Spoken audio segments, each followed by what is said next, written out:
particularly as a mixing engineer, when you're not so directly involved in the production or the arrangements and things like that. If you're mixing, for me, I find it incredibly critical to gear myself up, to sort of put myself in the right headspace before I fire up the DAW, because my job is, especially with a style of music like this where the performance is the sound, and that's something that should, it sounds rhetorical, right? Like the sound is always in the performance, but as we all know, like in the context of modern pop, like that holds less and less true in the traditional sense, in the sense that the sound isn't just in the tone or the texture of someone's voice. It's not just in the kind of instrument that they're playing. The sound is hugely impacted by the machines or the way we manipulate those sounds using the gear that we have.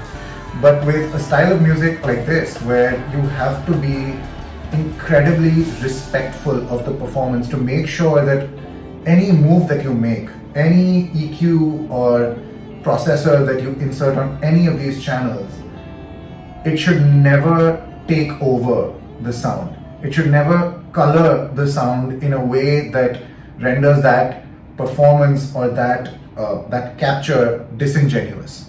So this is what the session looks like. In comparison to a lot of other Inalab tracks, it's nothing crazy. If you look at this, the number of channels that we're actually dealing with isn't that much at all. And as a matter of fact, like there's so many things in here which are unused. If you look at this track here, it's called drums and bass sprint, because literally the drums and bass were recorded in one take, and as much as the band tried, they really couldn't recreate that same magic after the fact. And this to me was such a cool testament to the power of a performance, the power of a magical performance which just can't be recreated after the fact, no matter how hard you try. It just, it can be technically perfect, but it just won't have that same magic, that same vibe, that same immediacy, and that same level of emotional connect that you get when, two musicians or however many musicians are together, locked into a certain zone. And it ends up being so much more than the sum of its parts. And this to me was like a true testament to that. And here's what it sounded like.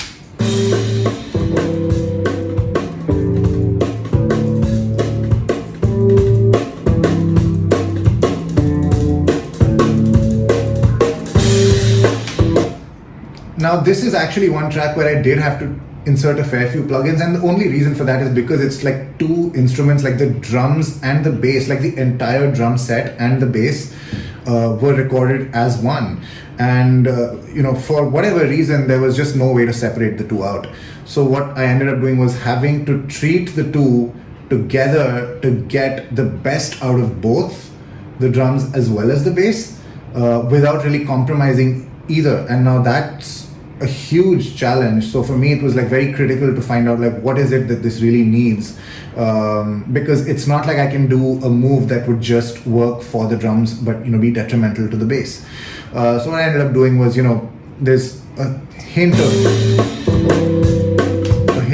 a distressor here with like barely any gain reduction. Again, like compression with music like this is kind of the enemy, because you're you're affecting the dynamic range, and the dynamics of the performance are literally half the performance.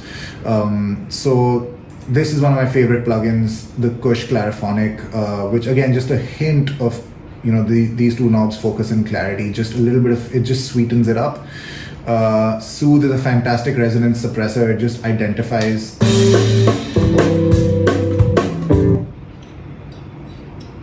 this is basically just identifying like the nasty little resonance, and it cuts them out in real time. I'm a big fan of things like this, which basically, for me, the important thing is that I need to be in instinct mode all the time. There's a multi-band compressor here. Again, really, really small moves, nothing crazy.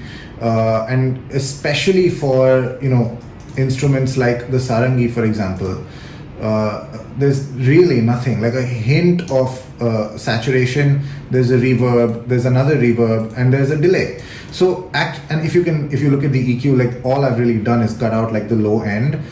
So essentially I've left the sarangi untouched because it just didn't need anything, you know. So what I felt this required to me, because it was, you know, the sarangi was obviously recorded in a very dry space, so I felt that all it needed was a little bit of ambience and a little bit of reverb and, you know, that wetness, so to speak, and that's what I ended up adding. As always with Inalab, because each song is so completely different from the last one, I spent a few minutes before starting work on this just listening to the bounce, you know, listening to the demo, or, you know, just the mix down of the raw tracks, just identifying what is it that this requires, what is it that I can do, how can I get from A to Z in the fewest possible moves. Because, you know, as engineers, we often fall into this trap of thinking that the more we do, the more validation we give ourselves, that like, all right, I've done a fair bit, you know, or that like I've really put in some work. But the quality of your work, or the smartness of your work rather, isn't determined at all by the number of plugins that you're throwing in or by the number of hours that you're spending working on something.